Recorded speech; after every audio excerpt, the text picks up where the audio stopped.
सरकार पूरी तरह से पेंडुलम हो गई है और बिन पेंदी के लोटे के समान है सरकार। कभी ये कहते हैं कि 1932 लागू हो ही नहीं सकता झारखंड में, फिर कहते हैं कि झारखंड में 1932 लागू करूंगा। ये सारा स्टेटमेंट मुख्यमंत्री जी का है, हेमंत सोरेन जी का। फिर कहते हैं कि लागू हो गया, फिर कहते हैं कि हो गया तो जोहार यात्रा निकालने लग गए। अब एक बैकफुट पर आ गए, अब कहते हैं कि 2016 की नीति ही लागू रहेगी झारखंड में। तो सवाल उठता है कि रघुवर दास जी का कसूर क्या था? भारतीय जनता पार्टी और आजसू ने आपके 32 का समर्थन किया, सर्वसम्मति से आपके निर्णय में सहभागिता निभाई, तो फिर आप बैकफुट पे क्यों आए? कि मुख्यमंत्री जी ने जो बयान दिया है कि 75% नौजवानों ने अपनी राय दी है, तो वो पूरी तरह से फेक है। नहीं तो 5 लाख नौजवान ट्विटर पे ट्रेंड कैसे करते? दम है अगर मुख्यमंत्री में तो सीबीआई जांच की अनुशंसा करें, हम तैयार हैं। झारखंड के नौजवानों को ठगना छोड़ दें, बरगलाना छोड़ दें। अब इनकी उल्टी गिनती शुरू हो गई है। नियोजन नीति को लेकर बीजेपी के विधायक आज विधानसभा के बाहर फिर से प्रदर्शन करते हुए दिखे। ये प्रदर्शन क्यों? देखिए, राज्य की जो हालात है वो बद से बदतर है, ऊहापोह की स्थिति है। सरकार पूरी तरह पेंडुलम हो गई है, सरकार पूरी तरह से पेंडुलम हो गई है और बिन पेंदी के लोटे के समान है सरकार।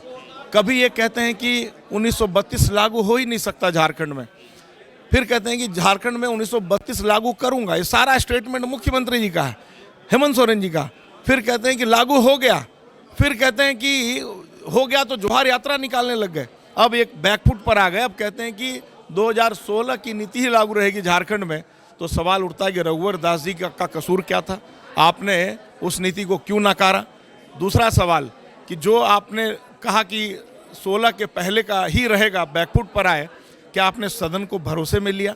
आपने पता नहीं कहां से कैसे कर लिया, हमें भी जानकारी नहीं, सदन को जानकारी नहीं। इसलिए राज्य के जो नौजवान हैं वह व्याकुल हैं, परेशान हैं। जब 1932 का खतियान को लेकर, राज्य की जन भावना को लेकर भारतीय जनता पार्टी और आजसू ने आपके 32 का समर्थन किया, सर्वसम्मति से आपके निर्णय में सहभागिता निभाई, तो फिर आप बैकफुट पे क्यों आए?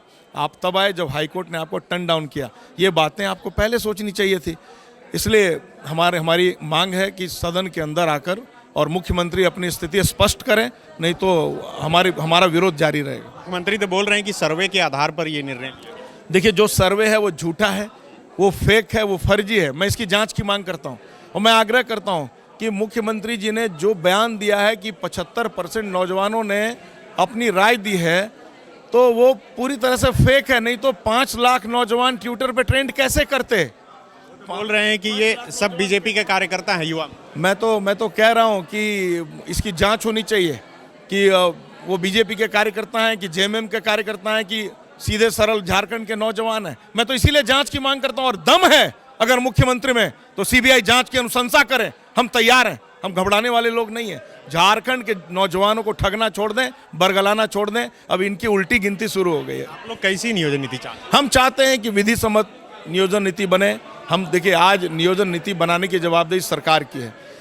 हमने जब उन्होंने कहा कि 32 लागू होगा, हम तो तैयार थे, हम कहाँ पीछे हट रहे थे। अब ये कहते हैं कि मैंने पहले ही कहा कि अब ये बैकफुट पे आ गए, तो सरकार आके सदन में स्पष्ट करे ना। हम लोग झारखंड के नौजवानों को रोजगार मिले, हम ये चाहते हैं। thefollowup.in. Like, share, and subscribe. www.thefollowup.in